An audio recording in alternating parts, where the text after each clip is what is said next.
Hare Krishna, my name is Krishna Prema Pradayakadas. I'm from Malaysia. So last year on June, I came to Vrindavan Institute of Higher Education in Vrindavan to pursue my Bhakti Shastri. So it was about 4.5 month course. Why I chose VIHE? Because actually I did partially Bhakti Shastri even before coming to VIHE. I was doing in a different institute, but I was doing online. So because it was during the COVID time, so I was doing online and somehow I did not felt like I really studied. So then I decided to do on-site. And while I was searching through somehow, I like Vrindavan a lot. So therefore I decided, okay, let me go to VIHE. Then I enrolled to VIHE and came in June here. And this session started very nicely. That first we had classes on Sanskrit, basics of Sanskrit. And then it started off with Isopanishad.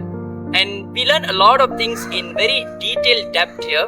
Especially I remember that when I was studying for Nectar of Devotion, the class was taught by Anuradha Mataji. So we also have like Nectar of Devotion, which is the study summary by Prabhupada, and we also had the main text at the same time, Waves of Devotion. So we was learning in a very different perspective. Like we see what is the actual text and how Prabhupada actually gave us the essence from there. In such a way we actually learn. And even in Sarvabhauma Prabhu's class during the chapter 13 of Bhagavad Gita, Prabhu was also showing different commentaries of Acharyas, especially Baladev Vidyabhushan and Vishwanath Chakravarti Thakur.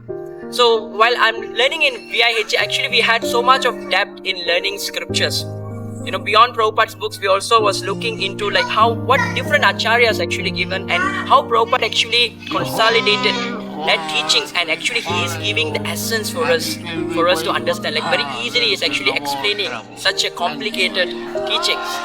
So besides that, actually in VIHE we can also find that it's not just about coming to class, examination, essays, but we have a lot of fun activities. We go to different places in Vrindavan and we have festivals like Rupotsav, Janmashtami, Radhashtami, and we have Harinams around Vrindavan area. So it was actually a fun-filled session in Vrindavan Institute of Higher Education. You feel like home, and I came back today. After 8 months I'm coming back to Vrindavan today to collect my Bhakti Shastri certificates and to meet all the devotees in VIHE. And I really feel like the moment I came to Vrindavan, like VIHE, I feel like okay, I'm home, because I was living in the ashram while I was studying here. So whoever out there, if you are thinking of a place to go to study, if you want to do a Bhakti Shastri, you all should come to VIHE, because this place gives you not just Sastric knowledge, but it gives you beyond this. And therefore, I will tell that you all must come here at least once in a lifetime. Hare Krishna.